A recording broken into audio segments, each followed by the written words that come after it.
માનનીય મુખ્યમંત્રી શ્રી ગુજરાત રાજ્ય, નમસ્કાર સાહેબ. સવિનય જય ભારત સાથે જણાવવાનું કે કડી કસ્બાના નવા સર્વે નંબર 1858/13માં બનેલા જય વિનાયક હાઇટ્સ ફ્લેટોના બિલ્ડરો તારકભાઈ શુક્લ, ગૌતમભાઈ પટેલ, પૂર્વ સરપંચ કડવાસણ તથા જમીનના મૂળ માલિક પટેલ ભગવાનભાઈ આત્મારામ દાસ પટેલ બિનખેતી કરાવવા માટેના સોગંદનામામાં જમીનનો ખોટો દર્શાવી સ્ટેમ્પ ડ્યુટી ચોરીનું સુનિયોજિત કૌભાંડ આચરી સરકારી તિજોરીને ખૂબ મોટું આર્થિક નુકસાન પહોંચાડેલ છે.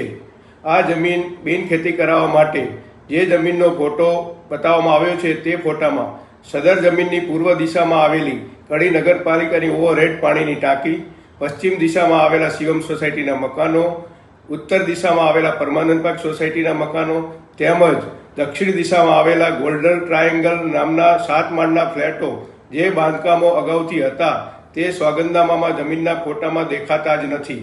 આ જમીનનો શ્રી ભગવાનભાઈ આત્મારામ દાસ દ્વારા 9/12/2020ના રોજ વેચાણ દસ્તાવેજ કરવામાં આવ્યો હતો અને તે જ દિવસે સાંજે 6:47:36 કડી નગરપાલિકાના તે સમયના ચીફ ઓફિસર શ્રી નરેશભાઈ પટેલ દ્વારા બાંધકામ પરવાનગી આપવામાં આવી હતી. બાંધકામ પરવાનગી આપ્યાની તારીખથી 27/1/2020 સુધીમાં તો લગભગ 3 માળ જેટલું બાંધકામ પૂરું થઈ ગયું હતું. આ જમીનમાં અગાઉથી જ યુદ્ધના ધોરણે બાંધકામ ચાલુ હતું. તેમ છતાં પોતાના આર્થિક લાભ માટે અન્ય ખુલ્લી જમીનનો ફોટો સોગંદનામામાં બતાવવામાં આવ્યો હતો. વધુમાં જણાવવાનું કે કલેક્ટરશ્રીના બિનખેતીના નિયમ પ્રમાણે બિનખેતીની પરવાનગીની માગણીવાળી જમીનને નગરપાલિકાના હયાત રોડથી ઓછામાં ઓછા 12 મીટરનો એપ્રોચ રોડ મળવો જોઈએ, તે મળતો નથી. આ ફ્લેટો નીચે બનાવવામાં આવેલી દુકાનો માટે નિયમ મુજબ પાર્કિંગની જગ્યા પણ છોડવામાં આવી નથી. આ જમીનના ફ્લેટો બનાવવા માટે પાસ કરાવેલ પ્લાનમાં અમારી સોસાયટીની સામે દરવાજા બતાવવામાં આવ્યા નથી, તેમ છતાં નિયમ વિરુદ્ધ દરવાજા મૂકવામાં આવ્યા છે. આ બાબતે અમોએ તારીખ 25/5/2023ના રોજ યોજાયેલા જિલ્લા સ્વાગત કાર્યક્રમમાં રજૂઆત કરી હતી.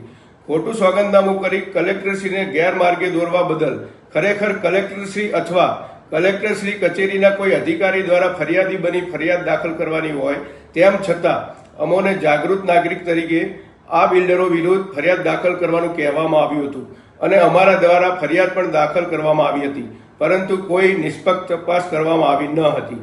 સ્ટેમ્પ ડ્યુટી ચોરીના આ કૌભાંડમાં સંપૂર્ણપણે સરકારી હોવાથી અમોએ પ્રધાનમંત્રી કાર્યાલય તથા સરકારશ્રીના વહીવટીતંત્રમાં વારંવાર લેખિત રજૂઆતો કરી હતી, પરંતુ દરેક અધિકારીઓ એકબીજાને પત્ર લખીને યોગ્ય કાર્યવાહી કરવાનું ટાળી રહ્યા હતા.